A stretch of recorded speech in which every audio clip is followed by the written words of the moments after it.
ये है 9 क्लास का economics chapter 1 the history of village Palampur.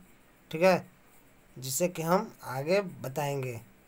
ठीक है, इसमें हम पढ़े थे एक टॉपिक था क्या, तो लैंड इज फिक्स, पहले फार्मिंग इन पालमपुर, यानी कि पालमपुर में खेती कैसे होता है, जिसमें पहला था लैंड इज फिक्स्ड, यानी कि भूमि जो था वो अस्थाई था, जिसमें कि लगभग 75% जो लोग थे वो क्या करते थे, अपना जीवन चलाने के लिए वो किस पर निर्भर थे, खेती पे। ठीक है, यहाँ पे हम लोग पढ़, अब हम यहाँ पे पढ़ेंगे दूसरा topic, is there a way one can grow more from the same land, क्या ऐसा कोई तरीका है कि उसी भूमि से एक से ज़्यादा फसल उगाया जा सके, in the kind of crops grown and facilities available, यानी कि फसलों के प्रकार, उनके उपज और सुविधाएं जो कि उपस्थित थी कहाँ पे, तो पालमपुर में, would resemble a village of the western part of the state of Uttar प्रदेश।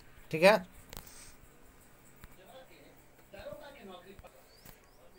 पालमपुर में उगने वाले फसल और उनके उपज और सुविधाओं को देखते हुए ऐसा लगता है कि जब पश्चिम भाग, यानी कि उत्तर प्रदेश राज्य जो उसका पश्चिम भाग में जो गांव है उसके जैसा समान रूप से देखने में पालमपुर लगता है। ठीक है, all land is cultivated in Palampur, Palampur की सभी भूमि जो वह उपजाऊ है, no land is left idol.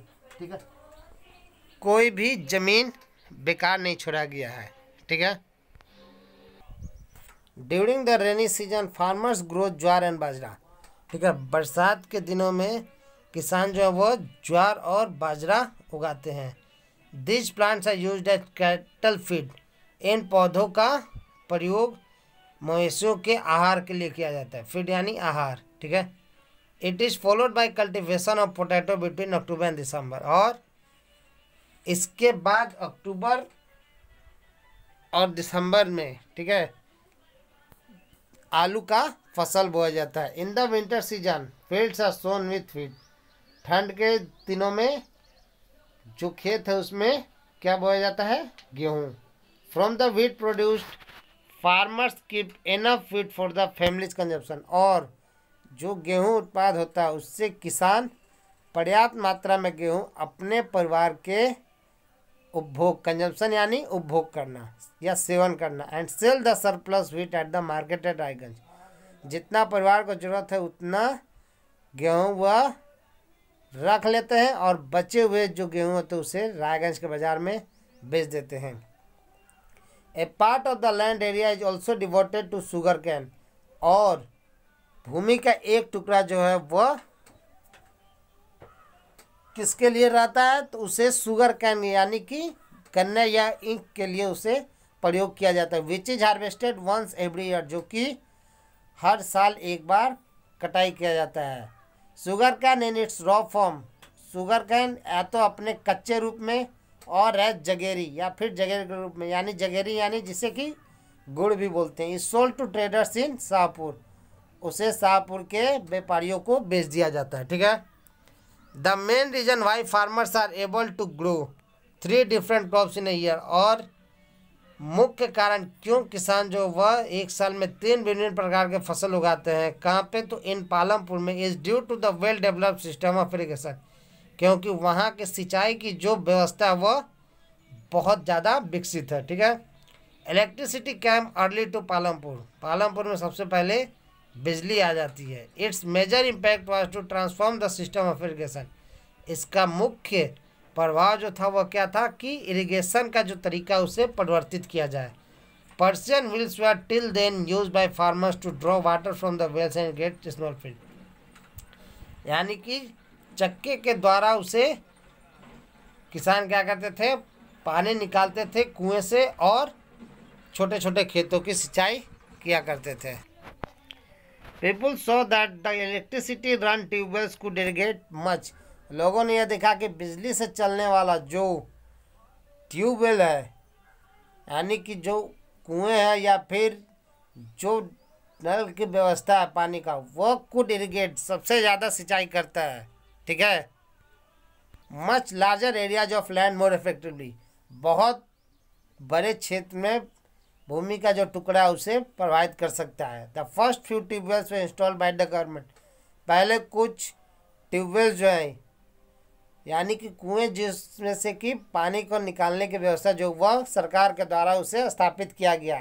Install यानी कि उसे लगाया गया या स्थापित किया। Soon however farmers start setting up private, और जल्द ही किसानों ने अपना खुद का निजी ट्यूबवेल्स लगाना शुरू कर दिया। As a result by mid 1970s the entire cultivated area of 200 hectares was irrigated, और इसका परिणाम क्या निकला कि 1970 के मध्य तक पूरा जो कृषि क्षेत्र जो है लगभग 200 हेक्टेयर का वह पूरी तरह से सिंचित कर दिया गया। ठीक है, यानी कि उसे सिंचाई कर दिया गया।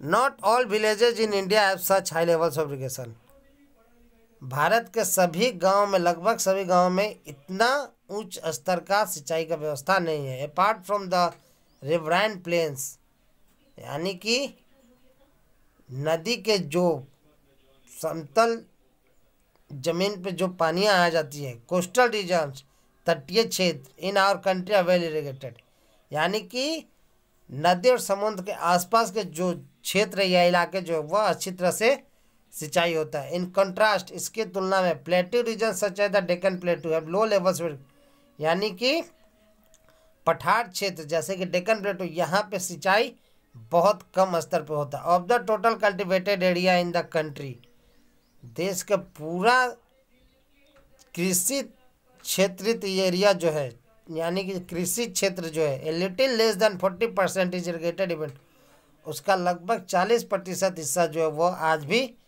सिंचाई ही हो पाता है, केवल 40%। इन द रिमेनिंग एरियाज, बचे हुए क्षेत्र में farming is largely dependent on rainfall, कृषि जो है वह किस पे, तो पूरी तरह से वर्षा पर निर्भर रहता है। To grow more than one crop on a piece of land, और एक जमीन के टुकड़ा पर एक से ज़्यादा फसल बोने के लिए उस साल इज नोन एज मल्टीपल, यानी कि एक ही साल में एक से अधिक फसल जब बोया जाता है तो उसे मल्टीपल क्रॉपिंग, यानी कि बहुउद्देश्य फसलें, यानी कि बहुत ज़्यादा मात्रा में फसल जो होता है एक से अधिक। ठीक है, it is the most common way of increasing production on a given piece of land, यह सबसे साधारण और समान तरीका है उत्पाद बढ़ाने के लिए जो कि दिए हुए भूमि के टुकड़े पर, अगर ज़्यादा उत्पाद बढ़ाना है तो एक से अधिक फसल उसी भूमि के टुकड़े पर बो देना चाहिए। ठीक है, all farmers in Palampur grow at least 2 main crop, Palampur के सभी किसान लगभग 2 फसल बोते हैं। Many are growing potato as the third crop, और बहुत से ज़्यादा तीसरा फसल जो कि पोटैटो यानी कि आलू भी बोते हैं। In the past 15 to 20 years, पिछले बीते हुए 15 से 20 सालों में। ठीक है।